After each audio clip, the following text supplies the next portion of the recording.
because yeah, it was long time without using the right arm, and yeah, this was more power on your arm. But then yeah, it was first 2 weeks. Then step by step, you feel like you can take a shower much better. You can start to work in the gym. You have.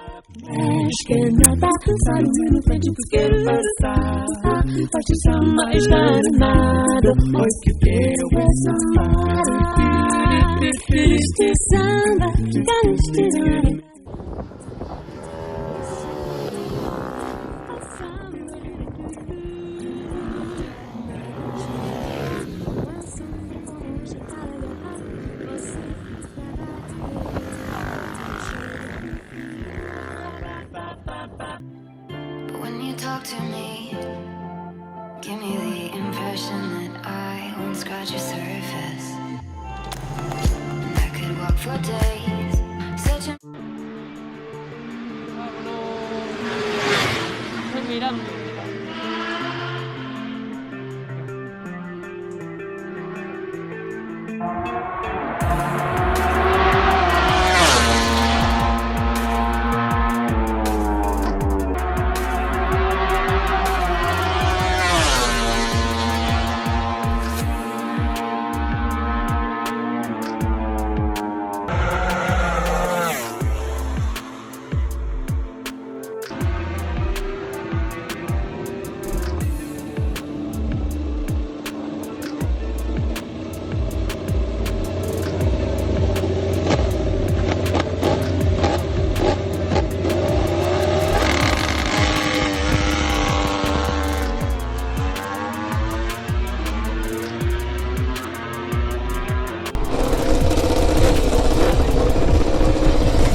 always the innovators Ducati have brought plenty of new toys to the party, including some aeros and fairings which have already been tested out.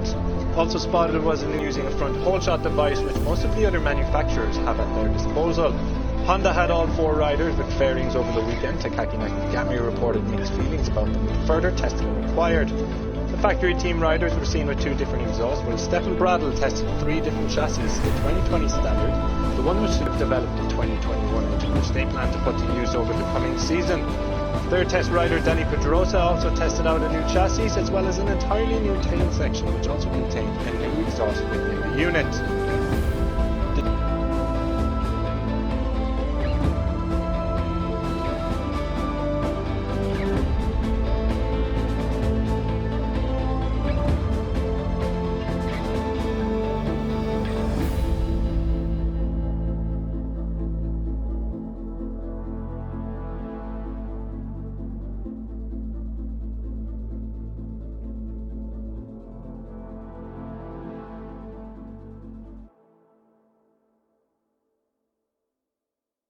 Those checks and finding out that he has got that 2mm fracture in the right metatarsal of his foot. Now, you would imagine that's him done here in Qatar, but the team say otherwise. They do say he's going to give it a go in the morning, see how he feels when he wakes up, and possibly try and ride tomorrow for the final day of testing. So it's not all over yet for Alex Marquez here in Qatar, but after 5 crashes in 4 days, you can imagine what his confidence is like heading into the opening round of the year. Yeah, absolutely. The worst possible start to the season in many ways. Alex Marquez and Jack, it must be a difficult and it must be a very frenetic atmosphere down at LCR Honda, because it's not exactly been a smooth test for Takaki Nakagami either. No, you're absolutely right. It's not been a smooth test for HRC, full stop. Honda have suffered more crashes than anybody else here. 10 in total. The 5 we've mentioned for Alex Marquez. 2 for Taka Nakagami over my right-hand shoulder. Stefan Bradl has suffered another crash today. Remember, he missed a whole chunk of action yesterday after hurting his neck. He went down again at turn 1 today, with Repsol Honda saying, or Stefan relaying to them, that it was an easier crash today, if there's such a thing. And of course, Pol Espargaro has suffered his first crash in the colours of Repsol Honda today as well, bringing that grand total up to 10 for HRC. That sort of difficult to ride RCV is certainly making a name for itself here in Qatar.